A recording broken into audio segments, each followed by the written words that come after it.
7 Portais das Trevas. Já o conheço, não é de muita conversa. Cuidado com ele, pois não é de muita conversa e não gosta de ser incomodado por coisas banais. O que eu quero dele não é coisa banal. Vou procurá-lo assim que sairmos daqui, caso não vá precisar de mim. Não precisarei, mas cuidado, pois a cobrança já foi feita e poderá incorrer em novo erro. Talvez tenha razão, mas o perdão só existe na luz. Nas trevas o que impera é a vingança e o acerto de contas. Vingança não é o melhor remédio para curar as chagas do passado. Isto vale para quem habita na luz, caboclo. Nós que vivemos nas trevas ou destruímos ou somos destruídos. Lá não existe humildade, amor ou caridade. A lei do ódio é absoluta. Veja seu filho e depois me condene se achar que estou errado. Eu não condeno a ninguém, apenas esclareço as consequências dos atos de cada um. Nisto entrou no local uma mulher toda coberta por um manto vermelho e dourado. Eu me recolhi, pois nunca havia visto tal figura antes. A curiosidade despertou em mim, mas calei-me. Ela se aproximou do leito em que o cavalheiro estava deitado. Eu fiquei observando. Ela era imponente. Olhou para ele e acariciou sua cabeça. Mais uma vez eu cheguei tarde. Por que tem que ser assim? Não adianta lamentar agora, rainha, falou a mãe do cavaleiro, não poderá fazer nada por enquanto. O ar de importância cedeu lugar a uma tristeza profunda. Ela tirou o pano que cobria sua cabeça e eu pude ver o quanto era bela. Pelos símbolos no cetro que carregava, eu vi que era uma servidora da lei também. Indaguei sobre ela ao caboclo. Quem é ela? Uma guardiã das trevas como você, só que trabalha na linha dos encantos e dos elementos. É a guardiã de um dos pontos de força da natureza ligados aos guardiões dos mistérios maiores. Isto eu não conheço, caboclo. Ainda cedo para que possa saber de tudo, guardião, o tempo ensinará. Por que ela está chorando? Você não choraria se algo acontecesse à sua princesa? Isto quer dizer... Sim, é isso mesmo. Quer que eu apresente a ela? Não, vai que ela saiba que ele está assim por culpa minha e eu terei problemas depois. Teme tanto assim a algo que fugiu ao seu controle, guardião? Se pensar sempre assim acabará voltando ao umbral. É melhor assumir de vez minha responsabilidade. Vamos então. Eu a conheci e ela não me culpou de nada. Aceitava tudo como inevitável. São coisas do nosso destino. Isto não muda nunca. Quando um sobe o outro cai. Até quando se repetirá, caboclo? Não sei, rainha. Quem pode responder a essa pergunta não se faz visível a nós. Quem sabe um dia tudo termine. Assim espero, pois já estou cansada de tanta luta. Há momentos em que gostaria de largar tudo, mas nem isto me é permitido. Confie no futuro e terá forças para o presente. Ela nada respondeu. O manto negro do silêncio a envolveu. Despedimos-nos e partimos. O caboclo foi cuidar de seus afazeres e eu fui ao encontro do guardião dos 7 portais das trevas. Procurei o companheiro das 7 portas, pois era nos seus domínios que eu iria adentrar. Ele concordou em me conduzir ao seu chefe, o maioral no seu ponto de força na lei da natureza. Ao entrar nos seus domínios, viu quanto era poderoso. Quando nos aproximamos de sua morada, fomos barrados por lanceiros negros. Após algumas palavras com o meu guia naquela região, foi-me permitida a passagem. Percebi que ali só entrava quem obtivesse ordem e também só saía quem obtivesse. Na assembleia, eu nunca havia desconfiado de tamanho poder por parte do guardião dos 7 portais. Ao entrarmos em seu castelo, fui obrigado a deixar minhas armas com um soldado da antiguidade. Outro nos conduziu ao seu encontro. Quando estávamos diante dele, perguntou-me: o que deseja, senhor da meia-noite?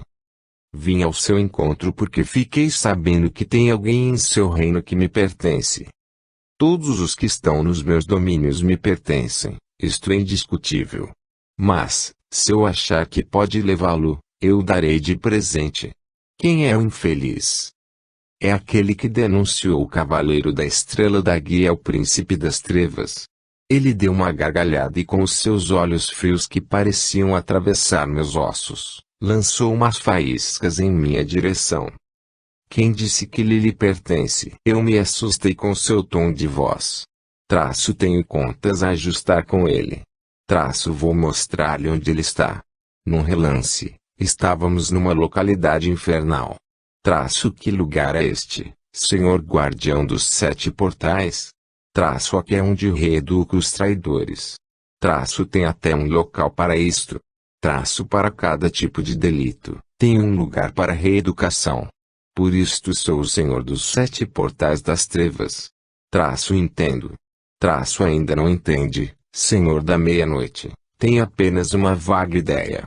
Olhando para um dos guardas do lugar ele falou, traga-me o canalha que servia a Lúcifer.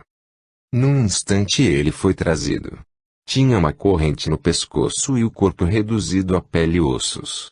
Tinha marcas por todo o corpo. Ei-lo aí, senhor da meia-noite. É isto aí que lhe pertence? Acha que o castigaria melhor do que eu? Duvido. Acho que não faria melhor para ele pagar a traição. Pois eu não estou cobrando a traição de agora. O que ele está pagando é uma traição cometida há 4.000 anos atrás, quando era um miserável e ganancioso sacerdote. Agora ele vai pagar esta traição. Conseguiu me escapar por muito tempo, mas agora vai passar o mesmo tempo em meu reino.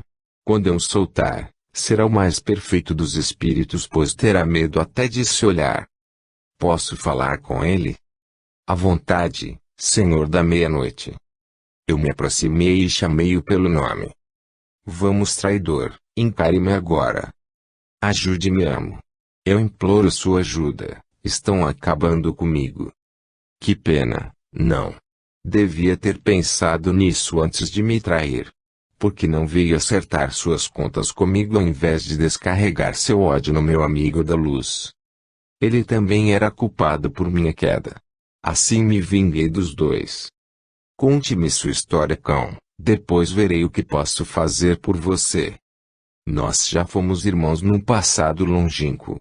Não nos demos muito bem e este foi o princípio de toda a discórdia. Diga a ele o que você fez naquela época, traidor, falou irado o guardião dos portais. Eu era um grande mago negro, usei o conhecimento dos mistérios das trevas para matá-lo. Caí muito quando desencarnei. Consegui me integrar às regiões de Lúcifer e de lá comecei a persegui-lo implacavelmente. Quando você reencarnou, logo eu reencarnei também. Mas eu vim sem poder algum e ainda escravo seu. Na carne, eu não me lembrava de nada, mas ainda o odiava. Quando me ofereceu a liberdade, vi a oportunidade de ganhar com sua oferta. Eu já vinha trabalhando para virar sua cabeça. Aquilo que aconteceu entre você e sua esposa foi resultado do trabalho de um feiticeiro africano. Quer dizer que eu estava sendo obsediado? Isso mesmo, amo. Que imbecil eu fui. Por que só agora eu descubro isto? Lúcifer encobriu tudo com sua capa vermelha e negra, falou o guardião dos 7 portais. Ele usou este imbecil para derrubá-lo. O assassino que o conduziu até onde estava sua esposa também era um instrumento dele. Onde se encontra aquele canalha? Tenho procurado por ele em todos os lugares e não o encontro. Ele está integrado às hostes de Lúcifer. Diga-me, senhor guardião dos 7 portais das trevas, o que foi que ele fez para traí-lo há milênios atrás? O cavaleiro era seu protetor à direita e eu à esquerda. Por ambição ele praticou uma cerimônia negra que o envolveu em fios tão fortes, que até nós fomos envolvidos.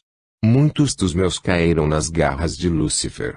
Ele me odeia por eu ser um guardião da lei e tirar-lhe muitos escravos.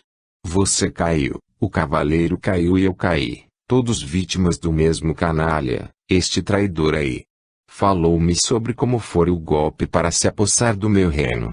Ao final de tudo eu era outro. Agora conhecia todos os fios do destino. Quando já me retirava, ele implorou. Irmão, não me deixe aqui. Não o deixarei, irmão. Assim que você pagar o que deve ao Senhor guardião dos 7 portais das trevas, eu virei buscá-lo para que me pague também. Ele ficou ali se lamentando de sua falta de sorte. Conhecendo a lei. Quando já estávamos no salão do guardião, eu pedi para que revelasse o meu passado. Das coisas que me falou, vou dizer-lhe apenas que eu já havia sido um grande iniciado e que caí por causa do meu irmão. Também disse que o cavaleiro havia sido meu pai há 7.000 anos atrás e que minha esposa, a madre, já havia sido uma filha dele, assim como a minha princesa. Então é por isso que ele nos conduziu para o serviço da lei. Queria nos elevar sem que percebêssemos nada. Sim. Ele tem passado os últimos milênios ajudando aos seus. Saiba que você foi bisneto dele na última encarnação, Senhor da Meia-Noite. A fortuna que herdou provinha do que ele deixou aos filhos e eles aos netos, e quando você veio à carne tudo estava preparado para que fosse um grande homem. Mas você enveredou por um caminho estranho e colocou tudo a perder. Qual seria o caminho? Seu sogro iria indicá-lo para um cargo importante na corte de rei. Lá você poderia usar toda a sua inteligência para coisas boas em relação à colônia.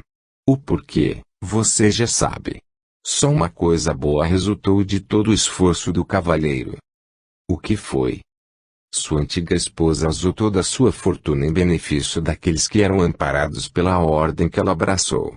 A fortuna foi diluída entre muitos que nada tinham, além da própria vida. Melhor assim. Além do mais, imbecil, ela era virgem. Sua voz trazia um rancor profundo. Eu engoli o imbecil como um elogio, pois fui muito mais que isso. Ele bateu o pé e o recinto encheu-se de belas mulheres. Olha, idiota. Todas elas são minhas e ainda assim não toco em nenhuma. Mas mesmo que eu escolhesse uma, após minha escolha eu a aceitaria como ela é e não como eu gostaria que fosse. Novamente engoli a ofensa como uma boa reprimenda. Eu merecia ouvir aquilo de um ente das trevas superior a mim. Ele tornou a bater o pé e as mulheres se foram. Como era poderoso o guardião dos 7 portais das trevas, que leu o meu pensamento. Não pense que consegui o meu poder sendo um tolo. Sempre dormi com um olho aberto. Nunca deixei uma ofensa sem resposta, nem um inimigo mais fraco sem conhecer o meu poder. Nunca deixei de respeitar um igual ou de temer a um mais forte. Foi assim que consegui tanto poder. Também nunca saí da lei do karma. Não derrubo quem não merece, nem elevo quem não fizer por merecer. Não traio ninguém, mas também não deixo de castigar um traidor. Leve o tempo que for necessário, eu o castigo. Não castigo um inocente, mas não perdoo um culpado. Não dou a um devedor, mas não tiro de um credor. Não salvo a quem quer se perder, mas não ponho a perder quem quer se salvar. Não ajudo a morrer quem quer viver, mas não deixo vivo quem quer se matar. Não tome de quem achar, mas não devolvo a quem perder. Não pego o poder do Senhor da Luz, mas não recuso o poder do Senhor das Trevas. Não induzo alguém a abandonar o caminho da lei, mas não culpo quem dele se afastou. Não ajudo alguém que não queira ser ajudado, mas não nego ajuda a quem merecer. Sirvo à luz, mas também sirvo às trevas. No meu reino eu mando e sei me comportar. Não peço o impossível, mas dou apenas o possível. Nem tudo que me pedem eu dou, mas nem tudo que dou é porque me pediram.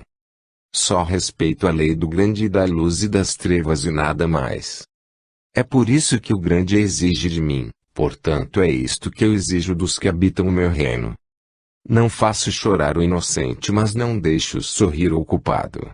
Não liberto o condenado, mas não aprisiono o inocente. Não revelo o oculto, mas não oculto o que pode ser revelado. Não infrinjo a lei e pela lei não sou incomodado. Agora sabe de onde vem meu poder, Senhor da Meia-Noite. Eu sou um dos 7 guardiões da lei nas trevas. Os outros 6, procure e a lei lhe mostrará. Porque o Senhor não socorreu o cavaleiro em sua queda. Foi a lei maior que o determinou, por isto eu me calei. Mas quando ela saiu em seu auxílio, Eu arrasei o reino de Lúcifer para saber onde estava o cavaleiro e acabei descobrindo, pois foi a lei que me ordenou que assim o fizesse. Ele teve que calar-se e entregar-me o culpado. Obrigado, guardião dos 7 portais das trevas, deu-me uma lição sábia. Sou seu devedor. Nada me deve, Senhor da meia-noite. Gosto de ensinar a quem quer aprender, mas também gosto de castigar a quem aprende e faz mau uso do saber. Ele bateu o pé esquerdo e o recinto se encheu de entidades que haviam sido religiosos quando na carne. Eis aí um exemplo do mau uso do saber. Eles aprenderam tudo o que precisavam para suas missões na Terra, mas não seguiram o que pregaram. Usaram do que sabiam em benefício próprio ou para arruinar aos que acreditaram neles. Olhe bem, guardião da meia-noite, e verá que os que se diziam sábios, iluminados, profetas, grandes líderes religiosos ou grandes sacerdotes não passavam de otários, idiotas, tolos, imbecis, cegos e mal-intencionados. Verá entre eles todo tipo de defeito e nenhuma qualidade. Eram lobos uns, pois se aproveitavam e comiam suas ovelhas, e hienas outro, pois se contentavam em consumir os restos deixados pelos lobos. Uns e outros hoje choram pelo erro cometido, pela oportunidade perdida e pela luz não conquistada. Viveram do mundo e não pelo mundo. A lei não os perdoou e os entregou a mim. Eu dou-lhes o que merecem, porque sou um guardião da lei das trevas e esta é minha função. A lei não iria colocar um ser bom e iluminado para castigar os canalhas, nem colocaria um carrasco como eu para premiar aqueles que venceram suas provas. Não. Os guardiões da lei na luz têm uma função como a minha, mas afeta a luz, não deixam que quem se fez por merecer a ascensão. Eu não deixo subir aos que se fizeram por merecer a queda. Eu sou a mão que castiga, a outra é a que acaricia. Eu sou a mão que derruba, a outra a que levanta. Tudo isto eu sou e ainda assim não sou infeliz, triste, arrependido ou ruim. Não sofro de remorso por castigar aquele que a lei derrubou, assim como um guardião da lei na luz nada sente ao premiar a quem merecer. Eu sou o que sou, um guardião da lei nas trevas, e me orgulho disto porque sei que sou necessário à lei. E tudo isto você também é, ou será, se assumir todo o seu passado. Resgata-lhe se sentir feliz em servir à lei. Ela o recompensará quando assim quiser. Não porque você peça qualquer recompensa pelo seu trabalho, mas porque serve, sem se lamentar por estar nas trevas, pois luz e trevas são os dois lados do Criador. Há os que trabalham durante o dia e dormem à noite, mas também há os que trabalham de noite e dormem durante o dia. Há os animais que só saem de sua morada sob o sol e aqueles que só o fazem sob o luar.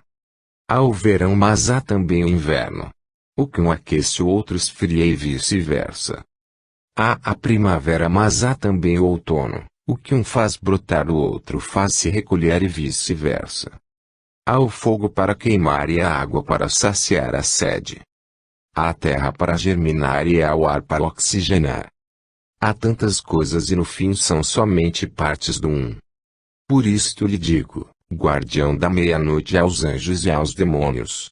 Os anjos habitam na luz e os demônios nas trevas. Uns não condenam aos outros, pois sabem que são porque é assim quis o Criador. Aqueles que vivem no meio é que criam tanta confusão com suas descidas na carne. Do nosso lado não há nada disto. Cada um sabe a que lado pertence. E os que não sabem, são os primeiros de quem nos apossamos. Esta é a lei que nos rege e a todo o resto da criação. Mas não vou falar, pois precisaria de muito tempo para tal coisa. Espero que possa sair daqui melhor servidor da lei do que quando chegou. Eu agradeço suas palavras, guardião dos portais. Pena que eu seja muito pequeno para ajudá-lo, senão eu diria, se precisar de minha ajuda é só pedir. Pois ainda lhe digo que a maior das pirâmides não prescinde da menor de suas pedras, a maior das aves de sua menor pena, nem o maior teto de sua menor telha, e nem o maior corpo do seu menor dedo. O maior rio não rejeita a menor gota da chuva, nem o maior exército ao seu mais fraco soldado. O maior rico é aquele que valoriza o menor dos seus bens. Muito mais eu poderia dizer, mas me satisfaço em dizer-lhe: obrigado, guardião da meia-noite. Se eu precisar de seu auxílio, não terei vergonha em lhe pedir, pois por terem vergonha muitos morrem. Morrem por terem desejado algo e não terem provado seu gosto. Vergonha não faz parte do meu vocabulário e a palavra que mais prezo é a que se chama respeito. Haja assim e não será traído nem odiado, mas respeitado. Nem os maiores passarão por cima de você e nem os menores lhe escaparão. Ele parou de falar. Até vista, guardião dos 7 portais das trevas. Até vista, guardião da meia-noite. A saída foi rápida. Quando já estávamos na crosta, agradeci ao companheiro que havia me acompanhado. Agora você sabe realmente quem é ele e por que é tão calado. Comigo não foi calado. Ele sabia que devia dizer-lhe tudo aquilo. Por quê? Eu não sei, mas ele sabe. Quer voltar lá para perguntar? Não, outro dia eu perguntarei. Até vista, companheiro. Dali voltei ao meu ponto de força. Era exatamente meia-noite. Quando cheguei, minha princesa estava preocupada. Pensei que havia sido preso. Onde estava? Vou contar-lhe algo que a deixará estarrecida. E comecei a falar sobre tudo o que havia visto e ouvido. Quando terminei, ela estava mais apagada que nunca. Como tudo se encaixa perfeitamente, não. Sim, a lógica é perfeita. Não sobra uma única peça fora do tabuleiro.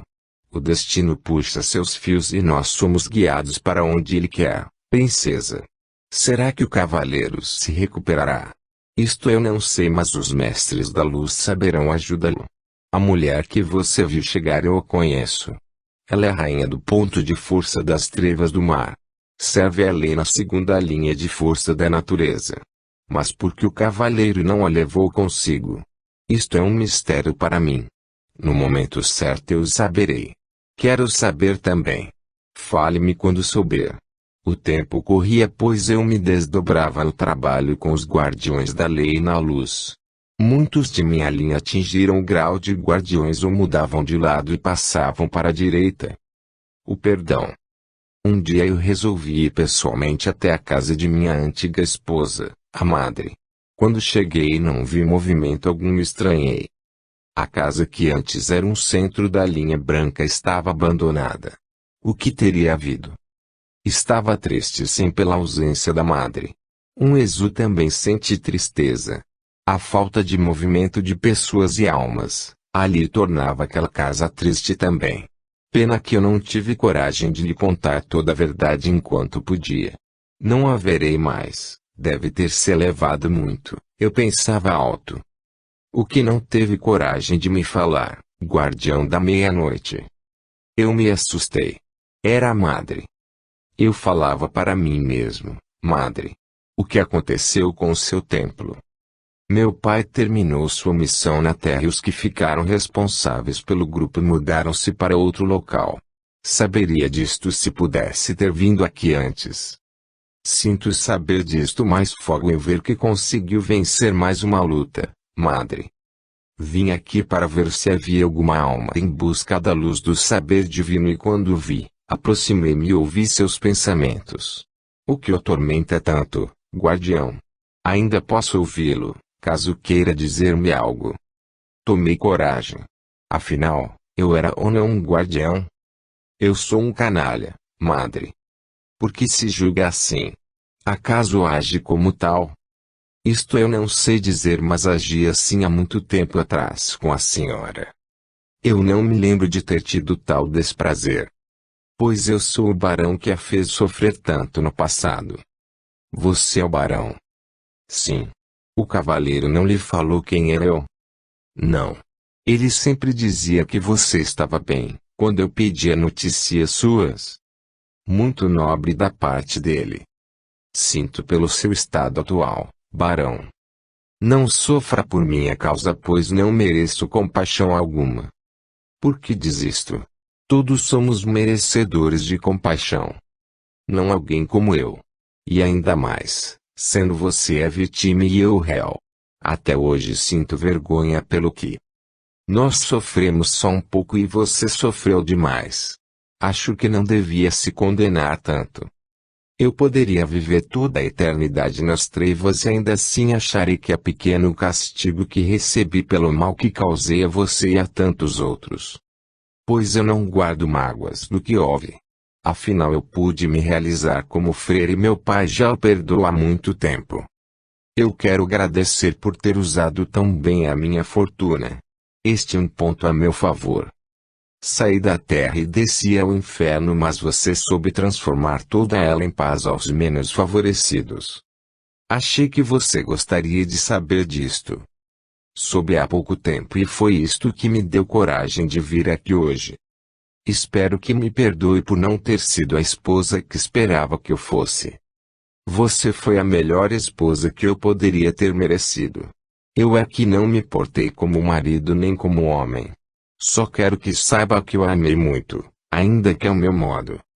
Fico feliz em ouvir isto. Eu também o amei depois que passou a mágoa pela sua desconfiança. Senti sua ausência. Foi por isso que eu ingressei numa ordem religiosa. Quero que saiba que eu nunca fui tocada por outro depois de você. Eu sei disto. Não estou aqui para acusá-la de nada, mas assim para pedir-lhe perdão. Perdão por tê-la tirado de sua família, por não ter sido um marido à altura e por tê-la julgado tão mal. Se não fosse por mim, você teria sido uma mulher feliz. Eu não tenho por que perdoá-lo, barão. Quem sabe qual teria sido o meu destino, se você não tivesse surgido em minha vida. Também tenho que lhe pedir perdão por ter travado sua ascensão devido a uma falha em meu corpo físico. Se não fosse por isso, sua história seria outra. Eu fui culpada por sua queda. Não vim aqui para perdoá-la, madre, mas sim para ser perdoado. Perdoe-me, por favor, só assim terei um pouco de paz. Se isto vai aliviá-lo, eu perdoo com toda a minha sinceridade. Mas peço também seu perdão, pois assim eu terei um pouco de paz, sem julgar-me culpada por sua queda. Eu não sou ninguém para perdoá-la. Sou um ser das trevas e não posso dar nada a um ser da luz. Eu soluçava quando disse isto. Pois eu lhe peço, se um dia me amou de verdade, então perdoe-me. Ela estava chorando também. Só farei isto se parar de chorar, madre. Não estou preparado para o pranto. Ela olhou para mim e disse. Então, por que está chorando? Eu não choro, pois um esqueleto não pode verter lágrimas. São apenas soluços engasgados por séculos que saem de mim. Pois eu vejo isto como choro. Perdoe-me por ter tirado até isto de você. Eu a perdoo se isto a deixa menos triste, mas saiba que fui eu mesmo quem tirou isto de mim.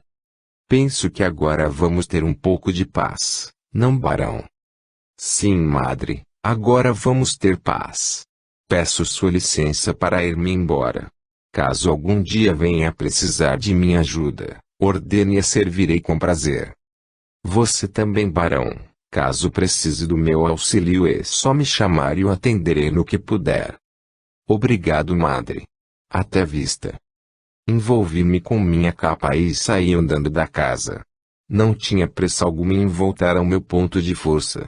Quando saía da casa ainda olhei para trás. Vi lágrimas em seus olhos. Ela era por demais elevada, por isto julgava-se culpada pela minha queda. Que pena. Eu consegui o seu perdão, mas não tirei a dor e a mágoa do seu peito. Já estava distante quando tornei a olhar para trás. Ela estava na calçada olhando para mim. Resolvi acabar com a dor, tanto dela quanto minha, e me volatizei no espaço. A opção. Afundei na terra e fui ao mais profundo abismo que conhecia. Quando lá cheguei, um urro de dor e mágoa ecoou do interior do meu esqueleto. Era meu remorso que eu colocava para fora. Amaldiçoei a mim com todas as pragas que conhecia. Cheguei-me com todos os nomes chulos do meu vocabulário. Eu me sentia o mais vil dos vermes do mundo, não por mim mas por vê-la chorar após mais de 200 anos que eu a magoara. Então gritei. Eu sou o mais vil ser das trevas. O inferno é pouco como castigo para um ser como eu.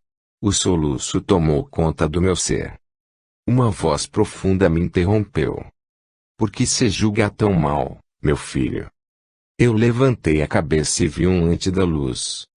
O que você está fazendo neste abismo, ser da luz? Eu ouço o lamento daqueles que vêm aqui chorar suas dores, filho. Eu posso compreendê-lo. Ninguém pode me compreender, ser da luz. Ainda digo que posso compreendê-lo, pois esta é a minha função neste abismo. Como pode entender ou explicar isto? Não é justo que alguém como eu possa despertar compaixão de alguém como ela. Não, você não pode compreender isto, ser da luz. Pois eu lhe digo, que realmente infeliz é o ser tanto da luz como das trevas, que não tem ninguém que se lembre, chore ou sofra por ele. Quando isto acontecer, tudo estará acabado, filho. Não teríamos mais razão para existir e a corrente que nos une uns aos outros e todos ao Divino Criador, se partiria. Isto não pode acontecer, filho. Não é permitido pelo Criador, ninguém se desliga do seu rebanho. Quem está nas trevas sempre tem alguém na luz que se julga culpado por sua queda e tudo faz para elevá-lo. Quem está na luz tem sempre alguém nas trevas por quem sofre por tê-lo perdido um dia. É a mãe que chora o filho ou o filho que chora o pai, ou o irmão que chora a irmã, ou a esposa que chora o marido. A disposição da teia não importa, o que importa é que a teia não deixe nenhuma ponta solta. Que outros chorem pelo que perderam, eu não me incomodo, ser da luz. Eu sofro porque outros choram por mim sem que eu mereça. Como sabe se merece ou não? Está se julgando muito mal, filho. É o meu modo de encarar minha tragédia, ser da luz. Não sinto pena de mim mas daqueles que sofrem pelos meus erros. Qual é o seu símbolo, filho? O das três cruzes, ser da luz. Por quê? O que representa ele para você, filho? É o Calvário, ser da luz. Pois eu digo que alguém muito acima de tudo que você possa imaginar, está ouvindo o seu lamento. Ainda que tenha vindo ao mais profundo dos abismos para se lamentar. Ele sabe de sua dor e ainda assim não tapa os ouvidos ou fecha os olhos para você, pois sabe que você também é parte dele. É uma parte ferida e é por isto que ele também chora por você. Não é só ela que lamenta sua queda, mas assim como ela espera um dia vê-lo na luz, ele espera que você use da sua dor e do seu remorso para não esquecer a sua origem. Este é o meio que ele usa para tornar o mais iluminado anjo ou o mais terrível demônio dependentes dele. Todos somos dependentes dele. É por isto que o seu símbolo tem três cruzes e não só uma. Nada sobrevive sozinho no universo. O seu símbolo lhe diz isto. A mais alta das cruzes está no centro, mas tanto a da direita como a da esquerda estão na mesma altura e na mesma inclinação em relação a ela. A inclinação é para que as três se toquem no pé, filho. Mas ainda assim, eu sou um vil ser das trevas. O que torna uma árvore forte, filho? Sua raiz. E o que leva da terra, o alimento árvore? Ainda sua raiz, ser da luz. E o que é que capta os nutrientes da terra para que ela fique florida? A raiz, ser da luz. E o que é que sustenta a mesma árvore para que ela dê muitos frutos? Continua sendo a raiz, ser da luz. O que aconteceria se arrancássemos a árvore do solo? Ela secaria. Se quiser, eu posso tirá-lo das trevas e levá-lo até ela neste instante, filho. Como pode fazer isto, ser da luz? Olhe o meu símbolo, filho. E ele abriu sua veste na altura do peito. As três cruzes estavam lá. Eram douradas e ele era só a luz por baixo da veste. Acha que pode fazer isto, ser da luz? Sim, pois eu vim até aqui porque ele me mandou. Ele ouviu o seu lamento e quer que não sofra mais. Ele o enviou. Falei espantado. Se assim fizer, ficará feliz? Não sei, ser da luz. Tem medo que a árvore seque e não dê mais frutos. Talvez seja isto, não sei. Ou será que é porque terá que deixar sua princesa para trás? Creio que é isso, mas não tenho certeza. O que poderia oferecer a ela? Começaria a sofrer por tê-la deixado para trás. Não é isto. Sim, ser da luz. Ela choraria por não poder me acompanhar e eu gosto dela também. Então vamos tentar de outra forma, já que esta não é perfeita. Que tal se eu cortar a árvore? Quer dizer que apagaria a Beatriz da minha mente e da dela? Sim, eu posso fazer isto em um instante. Eu duvido disto, filho. Não duvido do seu poder, ser da luz, mas a árvore secaria do ponto que foi cortada para cima. Só a parte de baixo viveria, o que quer dizer que Beatriz morreria como um ser da luz. Sim, pois ficaria sem você para enviar-lhe o alimento que a torna forte para que dê bons frutos e alimente a muitos. Seria uma grande perda, não? Faria mais mal a ela sendo esquecido do que lembrado. Enquanto ela souber que está aqui embaixo, irá lutar pelos que caíram. Quando isso não acontecer mais, ela não lutará com tanta tenacidade e não dará mais frutos. Mas a árvore brotaria novamente, não? Há árvores que não brotam mais porque são cortadas rentes ao solo. Suas raízes logo apodrecem, pois deixam de ter para onde enviar a seiva que coletam. Mas as que brotam, ser da luz. Sim, é verdade. Mas muitas têm seus brotos todos retorcidos ou tortos, isto quando não crescem rentes ao solo e não dão fruto algum. Escolha a sua árvore, filho. Aquela que escolher será sua árvore. Eu não quero ir para junto de Beatriz, pois amo a princesa. Portanto, não quero que arranque a árvore. Por outro lado, não quero que corte a árvore, pois eu vi quantos frutos Beatriz deu naquela ordem e depois em espírito. Foram milhares e milhares. Seria egoísmo meu tirar-lhe a força que a fez lutar tanto pelos semelhantes. Está me propondo uma terceira alternativa, mas só tenho duas a lhe oferecer. Posso recusar sua oferta, ser da luz? É um direito seu, filho. Mas pense bem antes de fazer sua escolha. Eu vim para consolá-lo, não para confundi-lo. Você já me consolou, ser da luz. Eu gostaria que a árvore ficasse como está. Se foi ele que o enviou para me consolar, deve ter enviado alguém para enxugar o pranto dela também. E se ele o enviou a mim é porque não sou tão desprezível assim. Estou consolado, ser da luz. Gostaria apenas de ter certeza que ela também foi consolada e que é verdade tudo o que me disse sobre o seu poder. Então, olhe com atenção para o que você vai ver agora e depois volte ao seu trabalho na crosta, pois é isto que ele espera de você, filho.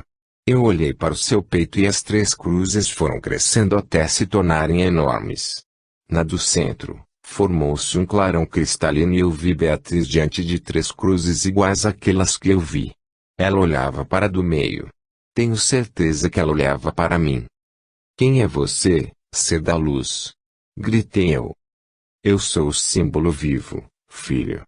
Honro nas trevas que ela o honrará na luz. Obrigado, Consolador. Diga a ele que eu honrarei o meu símbolo nas trevas sem reclamar. Ele pede que, ainda que esteja na pior das trevas, não o renegue ou o esqueça novamente, filho. Eu não o reneguei, nem o esquecerei, ser da luz. Novamente obrigado. De nada, filho. Adeus. Adeus, símbolo vivo. E ele desapareceu, mas o símbolo ficou ali. Nunca mais foi apagado. Pode acreditar nisso, amigo Taluya. Ele ainda está lá até hoje e eu vou de vez em quando até ele para ver se o ser da luz volta a falar comigo. Eu falo com o símbolo, ele nada me responde, mas eu sei que me ouve e isto é o suficiente para mim. Quanto ao resto, eu tiro de letra, pois sou chamado de professor da meia-noite por minha falange. Eu me levantei e, limpando minha capa negra do limbo, ascendi até a crosta. Estava de volta ao campo de batalha, curado do remorso do passado. Não tenho certeza, amigo, mas acho que o caboclo a quem eu servia sabia do meu encontro com o Consolador, pois eu notei naqueles dias um ar de alegria nele. Mas como ele nada falava, eu calei-me até hoje sobre aquele encontro. Neste tempo, Eu perguntei ao caboclo como estava seu filho e soube que estava numa câmara de recuperação. Pedi para que me levasse até lá, mas ele se negou. Lá entravam apenas os mestres da luz que cuidavam dele. Calei-me, pois não queria lembrá-lo de sua dor. Nunca mais perguntei sobre o estado do filho, somente trabalhava, trabalhava e trabalhava. A grande vitória. Era o ano de 1983 e fui convidado para um encontro com o guardião dos 7 portais das trevas. Fui imediatamente ao seu encontro. Quando cheguei, ele me saudou com um gesto característico. Salve, guardião da meia-noite. Eu não esqueci de sua oferta de ajuda, estou precisando dela. Do que se trata, guardião? Fui designado pela lei para proteger um encarnado e não posso falhar. Por isto quero sua ajuda na proteção dele. Eu o protegerei como se fosse minha responsabilidade. Eu agradeço. Não me esquecerei disto, companheiro. Para o guardião dos 7 portais das trevas chamar alguém de companheiro, deveria querer dizer que ele tinha um bom conceito deste alguém. Isso me deixou feliz. Mas não será fácil. Não me preocupo com dificuldades. Poderá perder o seu pescoço na defesa dele. Não me preocupo com isto. Poderá ser destituído de seu posto de guardião da meia-noite, se houver alguma falha. Serei vigilante. Terá que ser discreto, apesar de ser o maior em sua linha. Anular-me por completo. Não admitirei traição, pois quem me trai eu degolo. Eu odeio os traidores e o senhor sabe disto. Terá que combater a outro guardião do ponto de força da 7ª linha. Eu me arrisco e pagarei o preço do desafio. Apenas não infringirei a lei. Nem eu lhe pedirei isto. Então conte comigo, grande guardião. Nisto eu ouvi uma grande ovação por parte de muitos guardiões de pontos de força. O que é isto, grande guardião? São aqueles que aceitaram minhas condições para tal empreitada. São os mais poderosos que há no serviço da lei de Umbanda. Estão faltando uns poucos que não farão parte da luta. Quem é o protegido? Ninguém além de um protegido meu. E quando eu protejo alguém, a proteção é total. Além deles, eu enviarei meus melhores escravos, quando assim se fizer necessário. E eu vi se levantarem os mais terríveis carrascos da lei. Aquele salão se parecia com a Assembleia. Havia em seu interior apenas guardiões da lei de Umbanda nas trevas. Todos tão poderosos como eu e muito temidos por sua combatividade no serviço da lei. O guardião levantou-se do seu trono e volatizou-se. Nós o seguimos. Quando chegamos ao lugar onde estava protegido, fiquei decepcionado. Não era um milionário ou um governante. Enfim, era apenas um ser comum como bilhões de outros seres. À sua esquerda estavam 7 portas, o tranca-tudo e outro para protegê-lo. O outro não quer que eu cite. Acato o seu desejo de continuar incógnito. Havia também 2 pretos velhos que já conhecia há muito tempo e mais 3 caboclos muito conhecidos. Um do mar, outro da mata e o terceiro da montanha. O guardião dos 7 portais apresentou todos aos seres da luz e falou: tudo o que for feito nas linhas deles será amortecido. Se precisarem de ajuda, eles ajudarão. O velho negro respondeu: nós lhe agradecemos, ex o guardião. Quando precisarmos, nós exigiremos o cumprimento do prometido por você. Dali cada um voltou a seu ponto de força. O tempo ia passando e eu, assim como os outros, passávamos de vez em quando para ver como o protegido do guardião. Aparentemente tudo ia bem, pois os choques eram comuns para aqueles que combatiam as trevas. Um dia, eu fui desligado de todas as outras funções e mandado dar guarda diuturnamente ao protegido do guardião. Eu estava acostumado à liberdade e foi horrível ter sido obrigado a ficar ali, preso. Mas quem ordenara fora o próprio Senhor dos Mortos, o Senhor Abalaí, e quem era eu para não cumprir uma ordem direta dele? Junto comigo vieram outros 7 segundos o Molu com suas respectivas forças, todos enviados pelo guardião do ponto de força das trevas do Campo Santo ou cemitério. Pelo menos tinha com quem conversar nas horas de folga. Foi neste tempo que eu reencontrei a rainha do ponto de força das trevas no mar. Ela era calada e não ligava para nós. Eu estava cansado da rotina e achava o médium um idiota bem intencionado. Só o chamava de idiota azarado. Um dia, ela aproximou-se de mim e fulminou-me com os olhos. Escute aqui, esqueleto imundo, se o chamar mais uma vez de idiota eu parto todos os seus ossos e os dissolvo no mar. Ele não é, por acaso, um idiota. Não vou ficar mais tempo aqui. Ela levantou seu cetro e eu fui jogado no chão. Estava sendo triturado. Minha força era nula perto da sua força. O velho negro interviu rapidamente e me salvou do aborrecimento. O poder dela igualava-se ao do grande guardião do cemitério, o poderoso Molu. Eu é que não sabia de nada. Havia me esquecido que ela era guardiã do ponto de força das trevas do mar.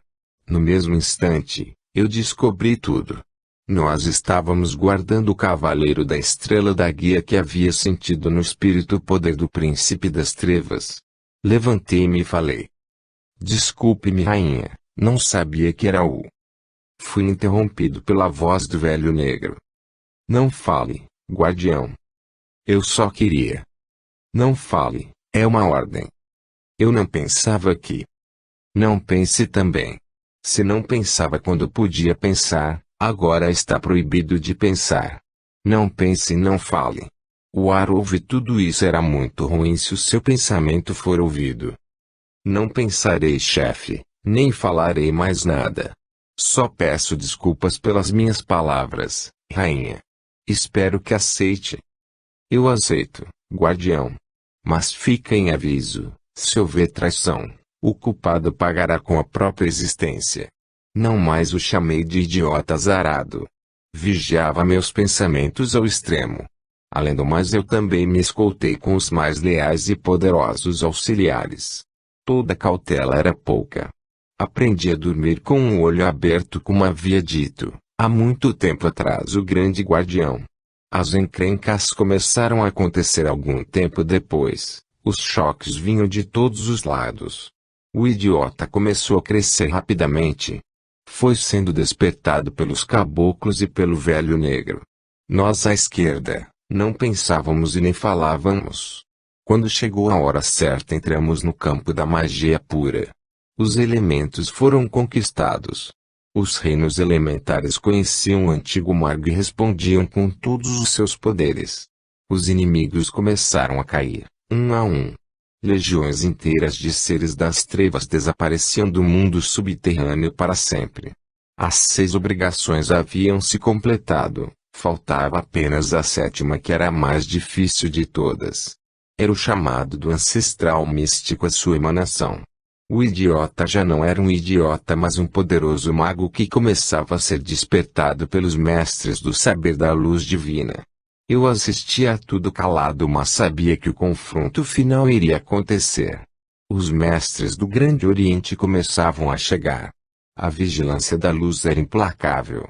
Não lhe dava um dia sequer de descanso, mas ele de nada desconfiava e até se revoltava com excesso de deveres. Ofendeu-nos várias vezes com sua revolta, mas o cavaleiro puxava o bridão e o cavalo se tornava dócil. Estava indeciso quanto à 7ª obrigação, seria o fim do livre-arbítrio. Os magos apertavam as cravelhas, ele tinha que decidir-se. Por fim, tomou a decisão. O ancestral místico assumia sua luta e defesa. Todas as forças estavam à disposição, era só ir lá e levantá-las. Nova indecisão, pois a primeira implicava em unir os dois extremos, o da luz e das trevas. Somente assim poderia lutar de igual para igual com o príncipe das trevas. Ele não sabia que a luta já havia começado e outra que estava lutando. De um lado estava o Grande Oriente, do outro o príncipe das trevas querendo levar novamente o cavaleiro da estrela da guia. Nós à esquerda nos tornamos cruéis, todos que ultrapassavam certa distância eram destruídos. O grande rei capitulou quando viu que Yakir também aceitou o armistício, Já havia perdido os seus melhores auxiliares. Lúcifer ainda insistia na luta, mas também sofria golpes profundos. O príncipe das trevas estava desesperado. Desferia golpes formidáveis e ainda assim o cavaleiro cavalgava. Os cristais foram abertos ao mago. O tempo também e a luta se equilibrou um pouco. O príncipe recuou suas hostes e o cavaleiro pôde respirar um pouco. Quando o Grande Oriente soube dos planos do príncipe, preparou-se para a nova investida. Mas desta vez seria pior. Alguns, tanto da luz como das trevas, foram afastados pois corriam perigo. Outros vieram pela direita e a esquerda foi assumida pelo próprio guardião dos 7 portais das trevas. Eu perguntei-lhe por que de se expor. Eu corro risco, companheiro. Se ele cair, não resistirá à nova prova diante do príncipe das trevas e se perderá para todo sempre. Mas você corre o risco de cair junto com ele. Se ele cair, vou junto na queda. Não me interessa ficar nos 7 portais das trevas se a minha parte na luz não existe. Esta eu não entendi. Nem eu vou lhe explicar o que isso significa. A rainha também se pronunciou. Eu caio junto se o meu cavaleiro cair. Também não quero ficar só no meu ponto de força. Até o gênio do oráculo se manifestou. Eu vejo a vitória se souberem lutar. Eu os ajudarei, pois ele é o guardião do meu ponto de força. Eu nunca abandono um dos meus. O seu ancestral místico o conduziu por este caminho, mas não quer perdê-lo para as trevas. Eu assumirei a sua mente e o guiarei à vitória. Mas sua vitória tirará uma guardiã de um dos pontos de força. Eu sou o gênio do oráculo, ou já se esqueceram disto? Eu vejo o passado, o presente e o futuro. De tudo eu já sabia. Já tenho uma outra guardiã que assumirá o meu ponto de força no mar. Um plano foi traçado, pois logo o combate final começaria. Só o mago não sabia de nada e isto complicava um pouco as coisas. Logo o choque terrível começou. O ancestral místico envolveu por inteiro o mago e o conduziu duramente. Era o cavalo sendo puxado pelo freio envolvido pelo ancestral místico que fazia tudo o que era preciso. O grande rei pediu paz e ofereceu ajuda. Era o ancestral místico enviando forças ao mago. Um a um, os recalcitrantes foram sendo dobrados pelo Grande Oriente. O mago buscou aos guardiões dos mistérios tanto da luz como das trevas. Nenhum negou ajuda. Ele não sabia de nada, mas eles o reconheciam na carne como um dos seus melhores servidores. E o choque começou. Cada um conhecia agora o outro lado e quais eram os amigos e inimigos. A cada derrota de um servidor do príncipe das trevas, milhares de almas eram libertadas e acolhidas pelos mestres da luz. O porta-estandarte já não vencia marcar o nome dos libertos das trevas pelo mago cego. Escreveram-se tantos livros com aqueles nomes que o Grande Oriente tem uma estante somente para eles. O mago assumiu seu nome de Cavaleiro da Estrela da Guia. Até este dia, os servos do príncipe somente o vigiavam. Nem isto passou despercebido. Quando a luta estava no auge, o mago perdeu o seu templo. Houve deserções, à esquerda e à direita. Muitos achavam que ele iria perder a luta e saíram em disparada. O mago ficou só em sua luta. O Grande Oriente lhe deu poderes maiores ainda e a guerra recomeçou. Os terríveis cavaleiros das trevas foram colocados à disposição do mago e degolaram falanges inteiras de servos de príncipe. Após um breve período, o mago reabriu o templo. O príncipe levantou o que havia de pior nas trevas e lançou contra o templo. O mago foi obrigado a fechá-lo novamente. O príncipe sabia como atacar, mas já estava se expondo demais. Estava sendo atraído para uma cilada e não sabia. Este tinha sido o plano. O mago se recolheria para a defesa. O príncipe pensaria que havia ganho e sairia em campo para buscar a alma do cavaleiro. Falhou com sua estratégia, pois foi enganado pela vitória aparente. Finalmente, houve o confronto entre o cavaleiro e o príncipe das trevas. O príncipe das trevas foi subjugado pelo ancestral místico e recebeu a marca do símbolo do cavaleiro, a estrela e as três cruzes. Fui obrigado a se retirar da luta e a esquecer para sempre o cavaleiro.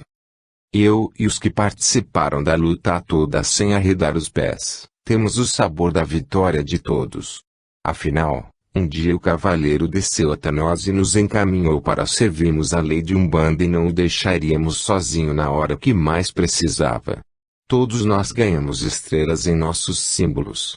Foi um presente do ancestral místico do cavaleiro aos que não se acovardaram. Essa estrela nos tornou mais poderosos e aqueles que fugiram na pior hora da luta, estão até hoje com a sensação de derrotados. Isto nós podemos ver nos seus olhos. É uma pena que tenham ficado com medo de cair pois perderam a oportunidade de subirem um pouco. Nós, os da esquerda, voltamos à paz. Ainda comentei com os outros que foram mais ativos na luta. Quem disse que nunca acontecia nada, tanto na luz como nas trevas? Fui eu, disse o guardião dos caminhos. O que me diz de tudo que houve? Apenas um pequeno alvoroço. Ainda diz que foi somente um pequeno alvoroço quando nossos pescoços estavam sob uma guilhotina. Sim, isto só serviu para que afiássemos nossas armas, cortássemos alguns canalhas e mostrássemos quem somos realmente.